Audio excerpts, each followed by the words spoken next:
And welcome to the post game for Saturday, July 28th, 2018, with the trade deadline approaching. The Tigers edge the Cleveland Indians 2-1. Jason Kipnis with the RBI single, Jacoby Jones with a game-winning two-run homer in the third inning. Blaine Hardy, who filled in for a scratch Francisco Liriano,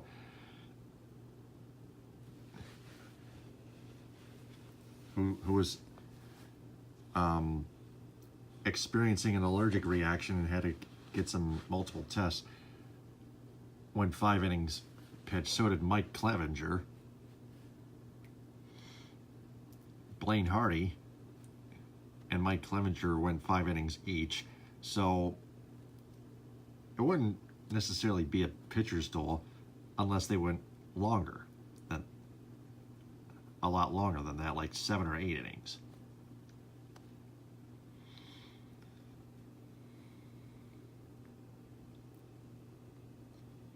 So Blaine Hardy only got 1 strikeout, just 1. Clevenger, 8 strikeouts. And of course, Shane Green got the 1-2-3 inning, 21st save of the year. Shane Green's got to be on the trading block.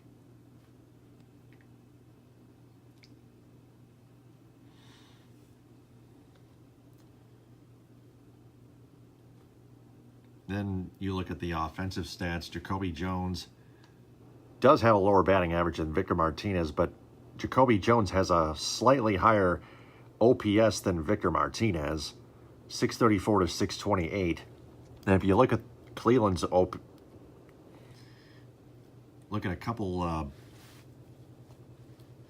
Cleveland hitters, Jason Kipnis and Michael Brantley. Kipnis 668 OPS, Brantley 825 OPS. They're both hot. Both OPSs are better than Jones's and Martinez's.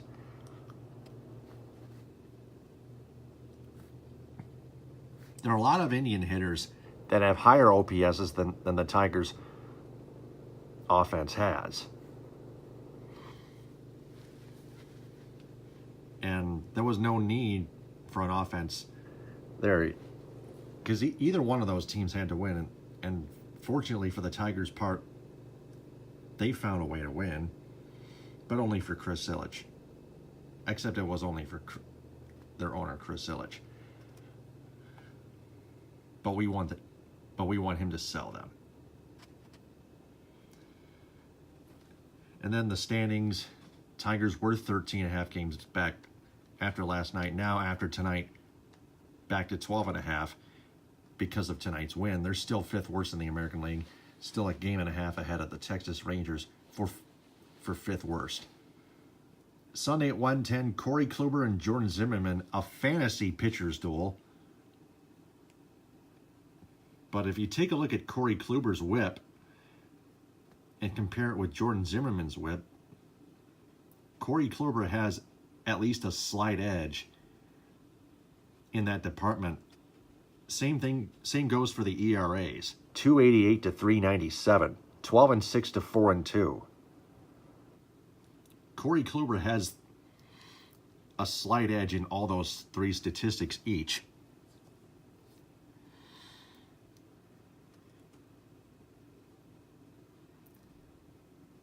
And at least I would hope that against Chris Ilitch, that Corey Kluber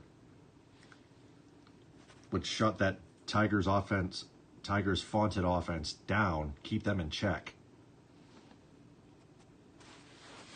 And then here it is again.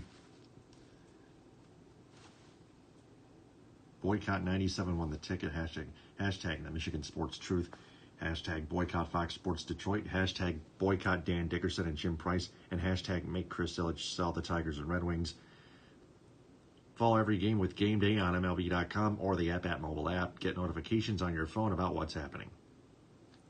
Avoid watching them on TV and avoid listening to them on the radio,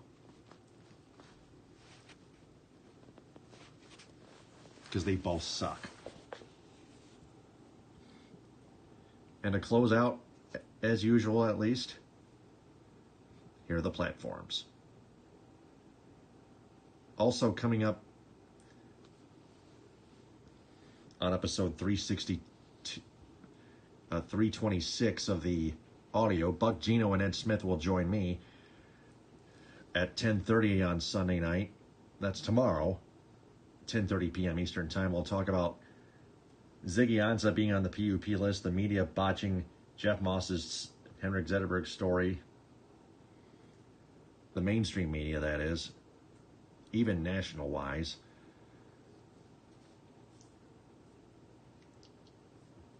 We'll compare the mainstream media's awful coverage of Henrik Zetterberg compared to Jeff Moss's story.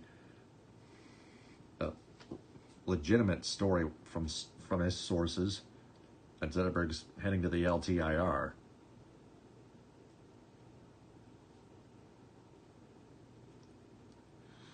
And we'll recap the Tigers' week that was in Kansas City and versus Cleveland at home. So I'll talk to you all